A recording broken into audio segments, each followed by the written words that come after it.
پاکستانی سیاست میں حدت کم ہونے کے بظاہر دور دور تک آثار جو ہے نظر نہیں آ رہے۔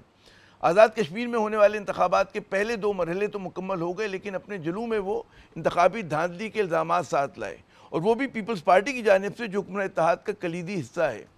پیپلز پارٹی کے بقول نون لیگ نسل در نسل دھاندلی سے انتخاب جیتتی آئی ہے، اور آج بھی اس کی حکومت جو ہے فارم 47 کی مرہون منت ہے، یعنی کہ وہی الزامات جو حزب اختلاف بشمول تحریک انصاف ملک انتخابی عمل کے حوالے سے لگا رہی ہے۔ نون لیگ کی طرف سے بھی اتنے ہی تلخ الزامات سامنے آئے ہیں، جن میں پیپلز پارٹی کو سب سے زیادہ دکھ پہنچانے والا الزام حکومت سندھ کی 18 سالہ کارکردگی کے حوالے سے ہے۔ دوسری جانب وزیر داخلہ کا نظام کے ڈھہ جانے والا بیان اور نئے صوبوں کے قیام کی تجویز پر قومی سطح پر ایک جذباتی بحث شروع ہو چکی ہے، اور یہ وہ بحث بھی جو ہے حکمران اتحادیوں میں دوریاں کہتے ہیں نا بڑھاتی نظر آ رہی ہے۔ اسی پس منظر میں آج سابق وزیر اعظم عمران خان کو گرفتار ہوئے 3 برس جو ہیں مکمل ہو چکے۔ تحریک انصاف نے پشاور میں اپنے مرکزی پاور شو کے علاوہ سندھ و پنجاب کے مختلف شہروں میں چھوٹے بڑے مظاہرے جلوس منعقد کرنے کی کوشش کی، جنہیں کئی جگہوں پر بشمول کراچی اور لاہور میں پولیس نے منتشر کیا، اور کئی گرفتاریاں بھی ہوئیں۔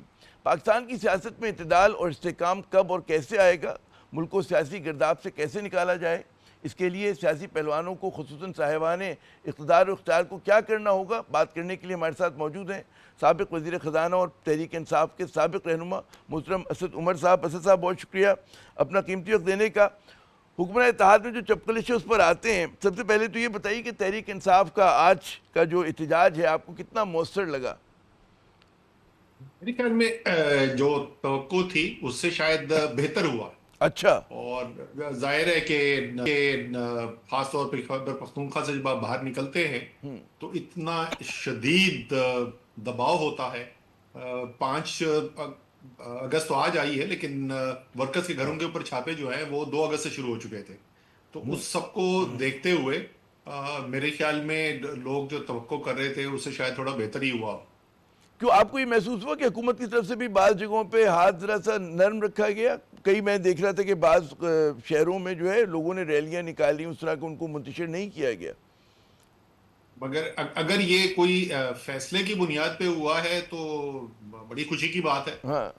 دیر آید درست آید۔ یہ جو دباؤ جس کی ہم ذکر کر رہے تھے، جس سے ہزاروں نہیں 50,000 سے زیادہ تحریک انصاف کا ورکر جیل میں ڈالا گیا، لوگوں کے گھروں کے اوپر حملے، دروازے توڑ دیے گئے، سامان توڑا گیا، کاروبار تباہ کر دیے گئے، اور بے تحاشا لوگوں کو لمبی لمبی سزائیں دے دی گئی، اس سب کا نتیجہ کیا نکلا؟ 3 سال عمران خان پہلے جب جیل گئے تھے، آج تحریک انصاف کی اور عمران خان کی مقبولیت اس سے زیادہ ہے۔ تو شاید حکومت کو بھی اب سمجھ میں آ رہا ہو کہ نظام بھی ڈیلیور نہیں کرتا بقول وزیر داخلہ کے، اور یہ جو بیانیہ اور یہ جو حکمت عملی بنائی گئی ہے عمران خان سے اور تحریک انصاف سے نمٹنے کے لیے، وہ بھی ناکام ہو رہی ہے۔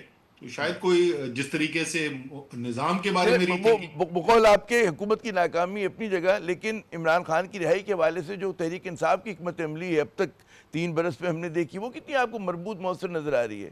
اس کی کیا کامیابی یا ناکامی ہے؟ جی آپ کو پتا ہے کہ میری جو پوزیشن ہے اس کے اوپر، وہ پبلک پوزیشن رہی ہے 3 سال سے۔ میرے خیال میں پہلے ہماری حکمت عملی اگر ذرا مختلف ہوتی تو میرا تو مکمل یقین ہے اس وقت وزیر اعظم پاکستان کے عمران خان ہوتے، لیکن وہ شروع کا عرصہ تھا، آپ سمجھ لیں کہ 2024 تک مواقع تھے آپ کے پاس۔ پچھلے 1.5 سال سے تو مجھے بتائیں کہ وہ کریں کیا تحریک انصاف والے؟ وہ کیا واقعی میں ان کے اوپر الزام تو ہے دہشت گرد ہونے کا، تو اب یہی صرف راستہ بچا ہے کہ وہ واقعی میں دہشت گرد ہو جائیں۔ بھائی وہ پڑھے لکھے شریف گھروں کے لوگ ہیں، وہ middle class, lower middle class غریب لوگوں پہ مشتمل جماعت ہے، اچھے بھلے کہ انہوں نے کبھی زندگی میں کوئی FIR نہیں دیکھی ہوئی۔ تو جیسے میں نے آپ کو بتایا، اگر 50,000 سے زیادہ لوگوں کو جیلوں میں ڈال دیا جائے گا، ایک ورکر کے اوپر، لیڈر چھوڑ دیں، ورکر کے اوپر درجن درجن 1.5 درجن مقدمے ہوں گے، گھروں پہ حملے ہوں گے، مسمار کیے جائیں گے، کاروبار تباہ کیے جائیں گے، تو ایک شریف آدمی کیا کرے گا آگے سے؟ اچھا، ایک رائے یہ ہے کہ جی ملک میں بڑا سیاسی حدت بڑھ گئی ہے، اور اس کو کم کرنے کے لیے، اور پھر ظاہر ہے کہ ملک کو اصلاحات کی بھی ضرورت ہے، گاڑی چل نہیں رہی ہے، جیسے کہ آپ نے فرمایا وزیر داخلہ کا بیان، تو ایسے میں مطلب تحریک انصاف سے گفتگو بڑی ضروری ہے، عمران خان کو اعتماد میں لینا بڑا ضروری ہے۔ یہ آپ کو صرف دیوانے کا خواب نظر آتی ہے آج کے حالات میں تجویز بعض جو حلقوں سے آ رہی ہے، اس پہ واقعی امکان ہے اس چیز کا؟